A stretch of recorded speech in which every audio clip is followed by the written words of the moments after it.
Hello po. Hello po mga kadis. Sakto 11:30 po. Natapos yung operasyon para kay Bamboo Dapogi.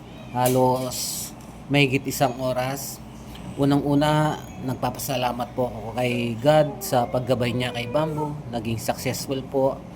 At nagpapasalamat din po ako sa mga nagdasal para kay Bamboo, sa lahat po ng mga tumulong. Nawa loobin ni Lord na mas mabilis po ang recovery ni Bamboo Dapogi. At pasensya na po muna kung medyo delay po ang aking pag-upload. Medyo nagkukulangan po tayo ng oras sa pag-edit. Muli, maraming salamat po sa pagsama. God bless po. Okay lang yan, Bamboo. Nandito lang si Papa.